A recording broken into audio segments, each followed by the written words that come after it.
And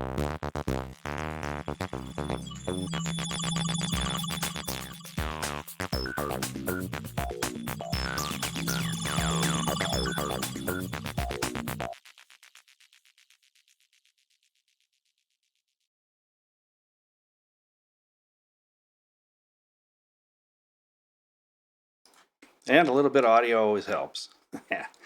Good morning, or good evening, good afternoon, wherever you are. I'm Jerry Buxton, Vice President of Engineering for Amsat N0JY, and I thought I would do a little live stream to talk about a couple of things. One is our linear transponder module, Amsat's LTM1 is what we designate it, and then also HuskySat-1, which most of you probably know was recently placed in orbit and is featuring as their COM1 downlink one of our LTM. So there's quite a bit to talk about that. I figured I'd run down a little bit about HuskySat, about the LTM, and then take some questions and answers at the end. I know it's late or early, depending on where you are, but the intention of doing this a couple weeks ago got delayed by a satellite, imagine that, and then a little bit of illness. My wife and I both got sick, so at least we had a good time together because misery loves company, right? And with that, I'll go ahead and go to some slides and we can talk a little bit about our guest star, as I mentioned it, HuskySat-1.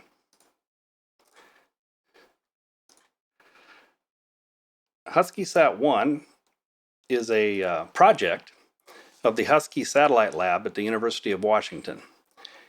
And that's a registered student organization. Back in 2014, I believe, Robert Wingley, the principal investigator of the project, contacted Barry Baines, then president of Amsat, to see about partnering in a satellite carrying amateur radio. Robert Wingley and many of the other leads, Michael McCarthy, I believe they are hams, so they had a little bit of an inkling to that. And Barry brought us together then for a meeting, so I talked with them, and at that point we had made an agreement that we would go ahead and work with them to provide an amateur radio for their upcoming satellite. There's a group of students that are building it, or actually built it, and they put the satellite, the entire project together.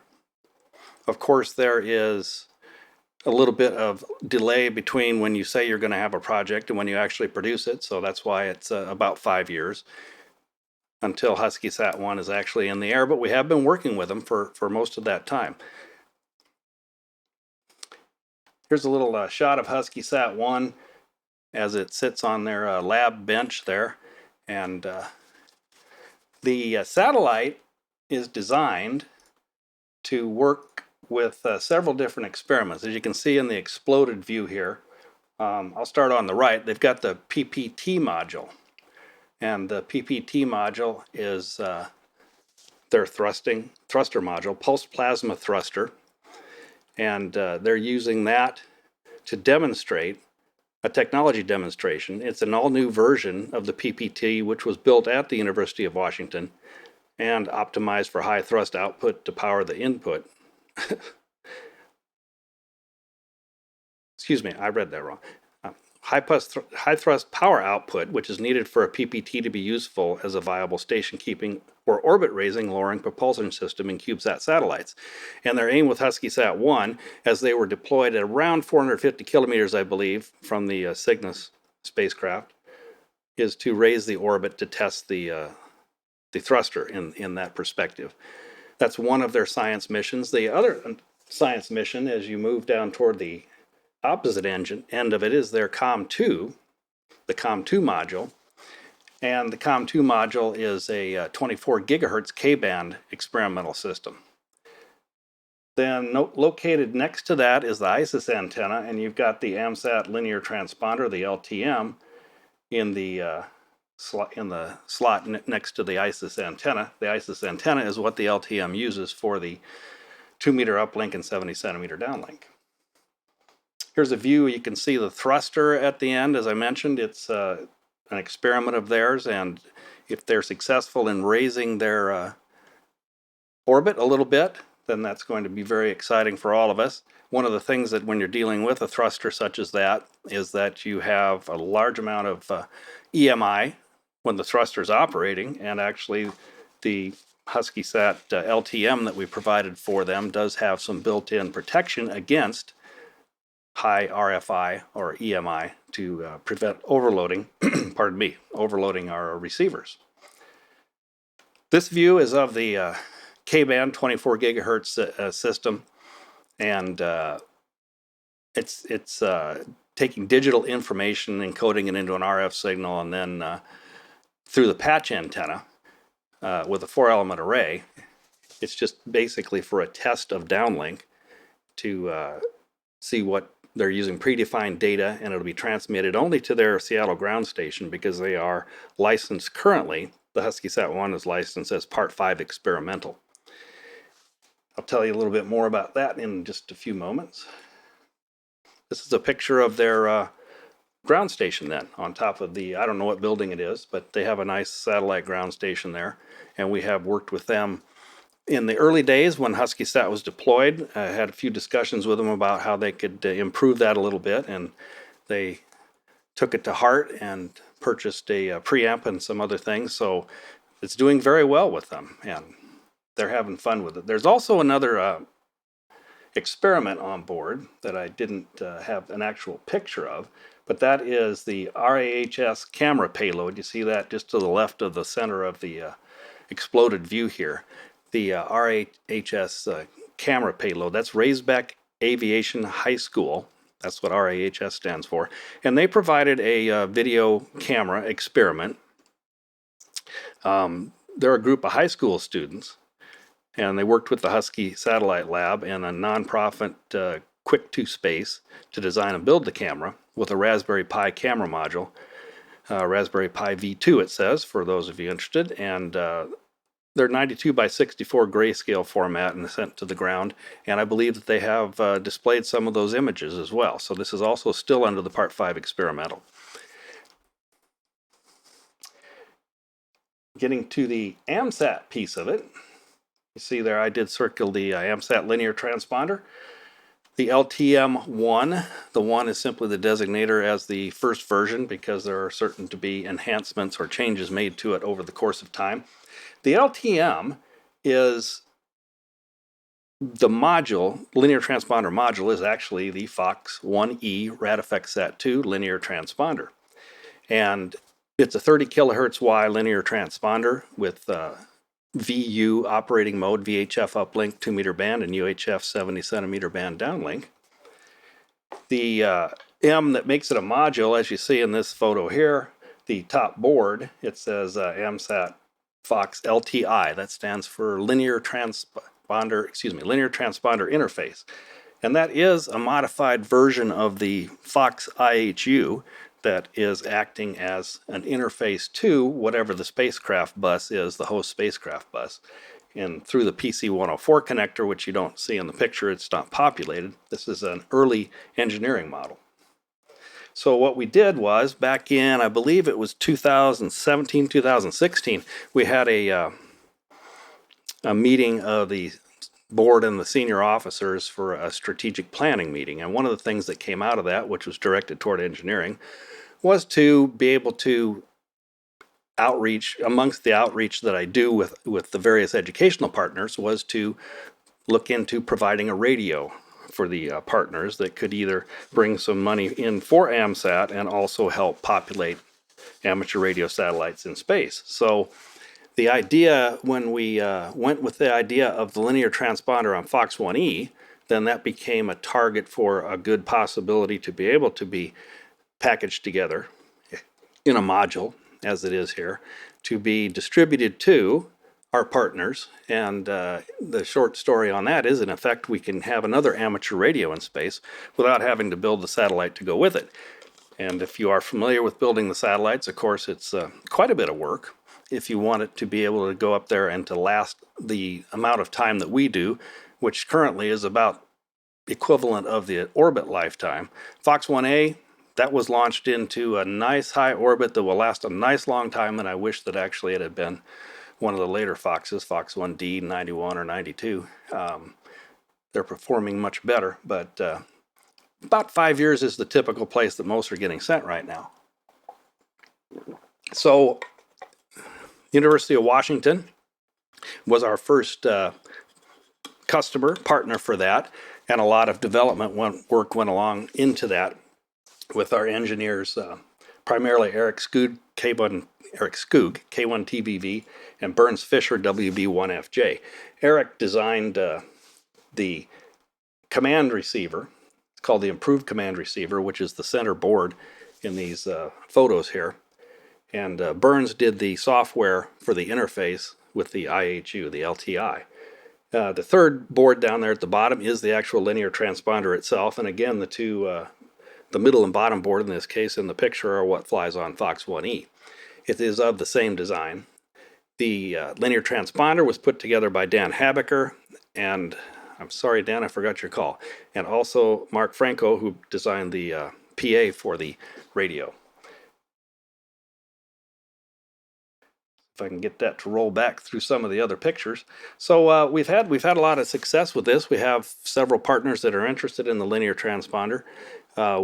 We kind of enjoyed having a race between whether or not HuskySat 1 or Fox 1E would actually be the first one up in operating in orbit. It looks like HuskySat 1, obviously, right? The downlink is performing very well. The transponder itself cannot be used until UW, the HuskySat team, is done with their experiments.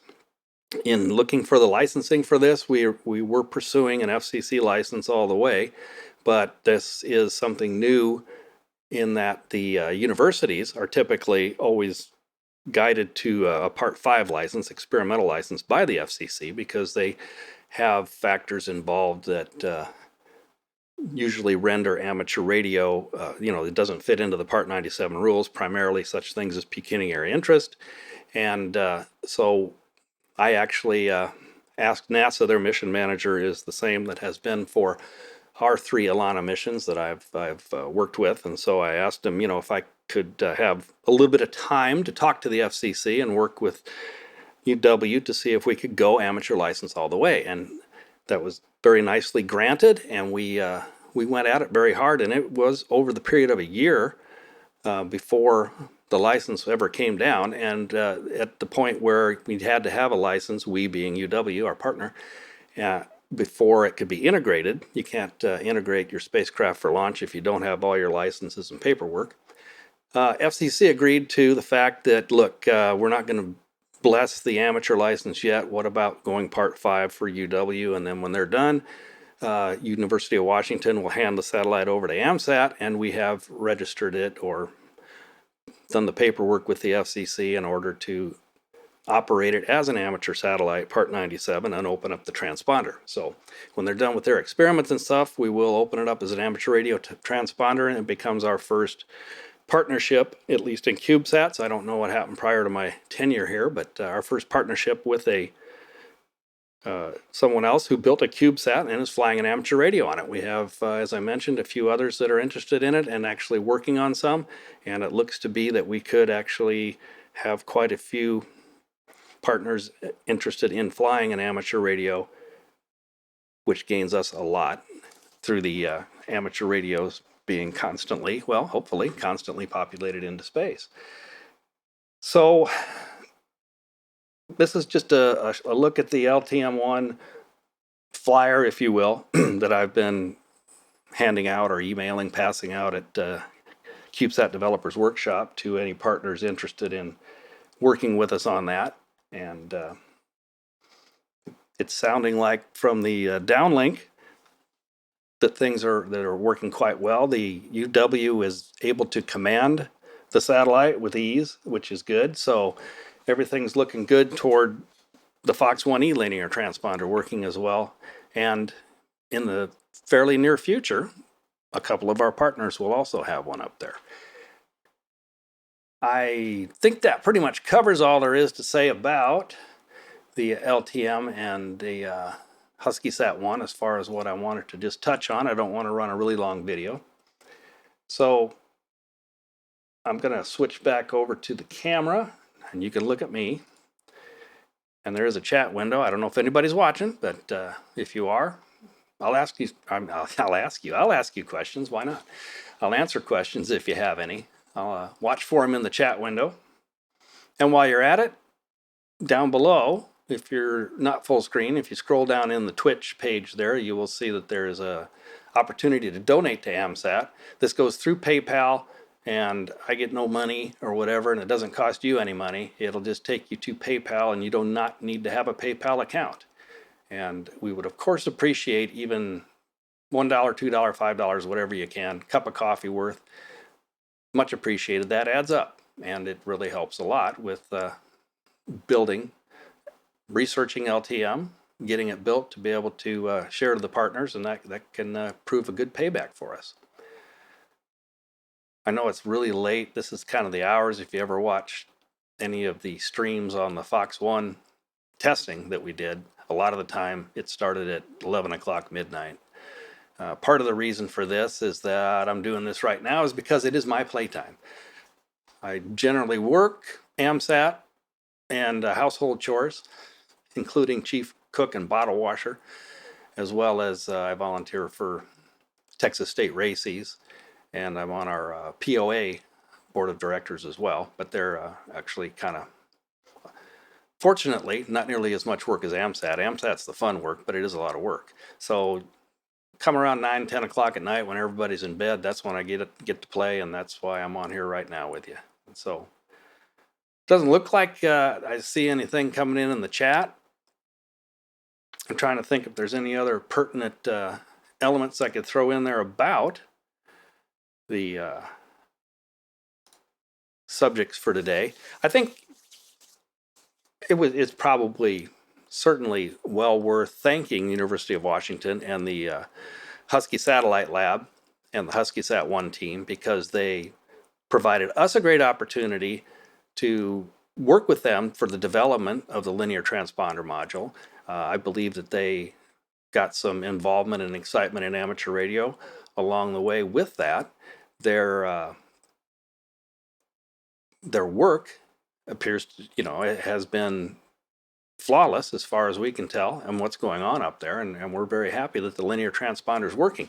The opportunity to work with them in order to develop it was very very useful, very key to Amsat in getting that product put together. So they were the guinea pig, if you will, and it worked out well for everyone. That's what Amsat does. We do amateur radios very well for the satellites, and so we are a good source, a good opportunity for those who might otherwise purchase a radio, say through the CubeSat manufacturers, various parts and such like that, or just go with a radio that does not provide the opportunity for two-way amateur radio use. Two-way amateur radio use, of course, helps in the fact that I think a lot of people know that amateur radio operators around the world and SatNogs, which there's often cross interests in there, amateur radio operators involved, they collect a lot of telemetry from various satellites, especially Part 5 that are operating in the 70 centimeter band, and we get more, or the partner would get more for their money actually by putting up a full amateur radio transponder. That's kind of a give back to the hams that spend the time gathering the telemetry. Gives them a little incentive, a little extra interest in it, and so it works both ways, and it works very well. Also, the opportunity, like I said, for students and such to get involved in amateur radio, that's good stuff right there. So I thank them very much, and if you want to check it out, they do have a web page. If you do a search for Husky Sat-1, Husky Sat 1, it'll come to you at the University of Washington's webpage. I also saw that they had a very short Wikipedia, but that's the place to go look for more information about it, and they also have some PR that has been out and such. Really smart bunch of kids, and for those of you that don't know it, it's anybody age 63 and under. Anybody who has fun, and that's what this is, a fun hobby. So I think I'm going to call it here now. I don't see any questions and stuff. You'll be able to view this. Well, obviously you are. So if you had any questions that arise from that, I'd like to do another live video. It takes a little time to put the information together, of course, and I do have to, in the case of partners like this, of course, have to get their permission in order to talk about or show the aspects of any photos and stuff of what their satellite's about. So that's why we don't speak about it. We, Amsat, myself, we don't talk about HuskySat too much because it is not our satellite. Probably we'll talk about the transponder, but of course it's up to them to talk about it. And I believe that they are very happy with us as well as we are with them. And I would look forward to some opportunities to partner again in future projects that they have. So thank you again. And I'll say 7-3 with that. Throw in a little bumper music and out the door. Thanks for tuning in.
Big